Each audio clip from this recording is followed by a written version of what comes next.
Yeah. Well, you've given all these goodies, and we know and we hope that folks in the viewing audience are just chomping at the bits to get your information. So we're going to do this hopefully a few times throughout the show. Okay. If you would share your contact information. Okay, with us. my cell number is 901-949-4331. My email address is mason_bball@yahoo. Website is www.mbdtraining.net. Awesome. Okay. And easy for the folks of you who may be at work and you want to just cheat out and sneak out and make a call to Coach Scotty. Again, that number is 901-949-4331. And I guarantee you, if you text him, he will text you back, even if it's 3 o'clock in the morning, because he's all over the place and there's no telling what time zone he's in. So once again, we're talking to Scotty Mason with Mason Developmental Basketball Training. And we're just talking about, we started off with some of the folks that you were working with. So let's revisit that. Okay. Let's talk about just some of the players that you've worked with. Well, like I said, Elliot Williams, you know, he's that particular guy there, Elliot Williams, who plays for Portland. He's not only a client of mine.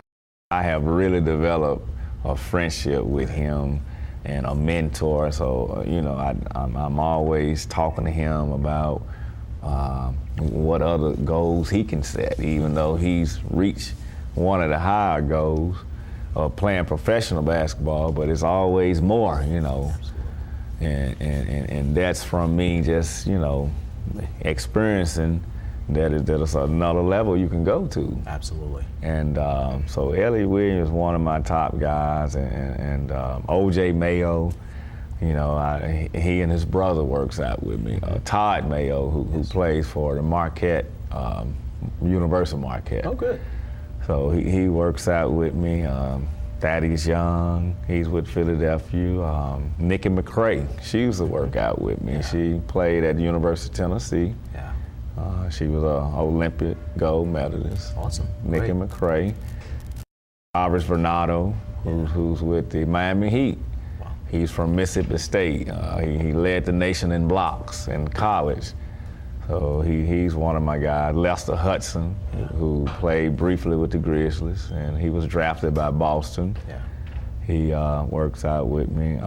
So it's a long list, and I'm just thinking of it right off the top of my head. You know, it's so many guys come through, you know, the gym, and you know, it's rewarding, you know. Yeah. Yeah. And you're in the southeastern region. You're based there, and we know that you can travel and go anywhere.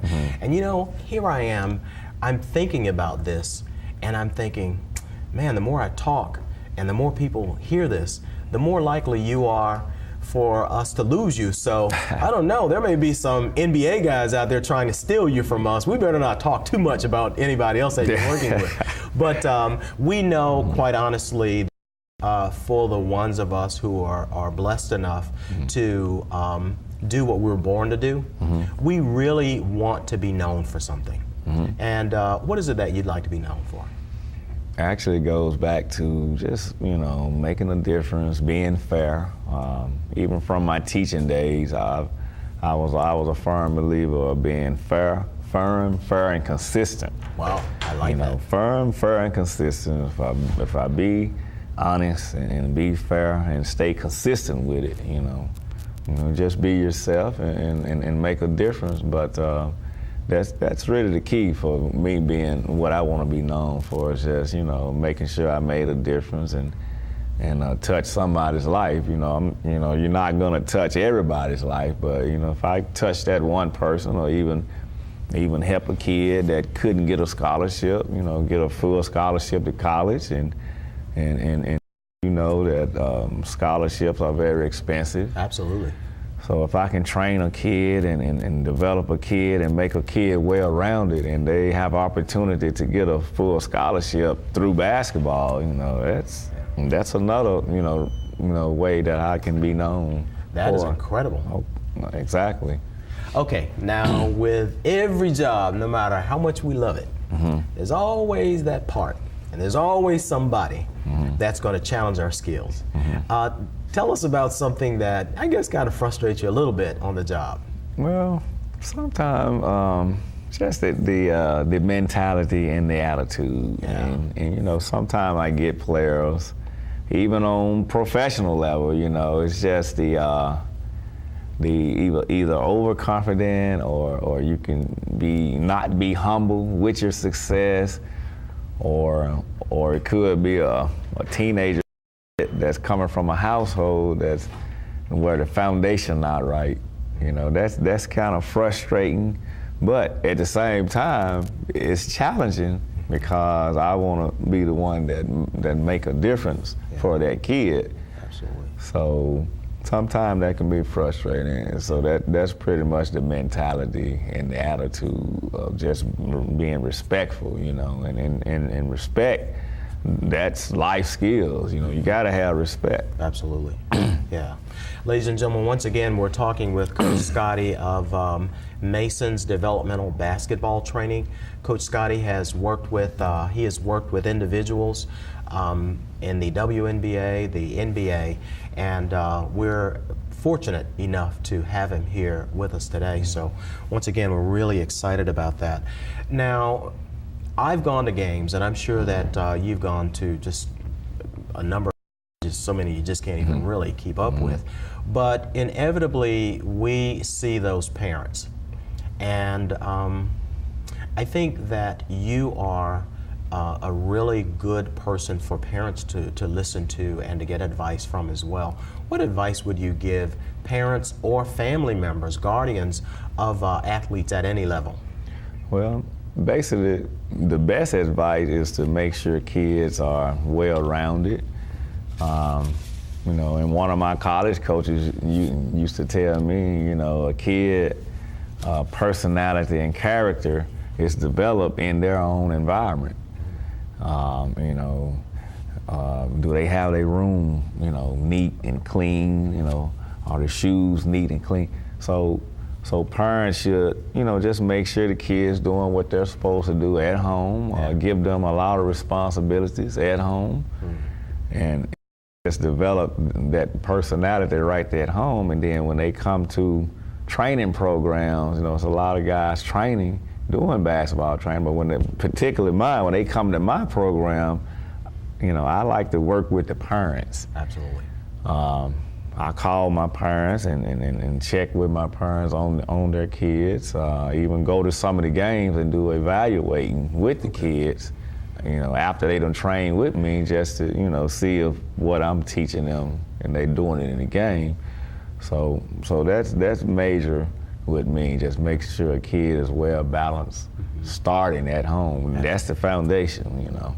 Well, you've said some things, obviously, that are related to the family, but as you and I have talked about, and then even talked about the possibility of doing some things together to really help young people, even though you're talking about basketball, the one thing that I do constantly, and that's the same thing that my wife and I continually talk with young athletes about, is the importance of knowing as much about business and life as they do about their sport. So, you know, we really applaud you for sewing into those young people and training them and really looking above and beyond just them being in the gymnasium working out with you on those day-to-day and team skills. So that's really incredible. Now, for the students, we realize, and we've, you know, worked with a number of folks, and everybody's going to the league. Everybody is going to the league. And some sincerely want to go, and some quite honestly have the talent. What advice would you give to student athletes, just as it relates to their expectations and, you know, their practicing habits and those things? Well, actually, the best advice I can give them is academics is first. You're a student before you're a player. Absolutely. So, you know, making the right grades and making good grades and developing study habits, very important, and just showing respect, you know. And basketball is an extracurricular sport, so academics first, then basketball. So that's, you know, major advice for any student athlete, because it's life after basketball. Absolutely. It's not guaranteed, like you said, it's not guaranteed you're going to play professional ball, and it's getting competitive now. Even getting a college scholarship is very competitive.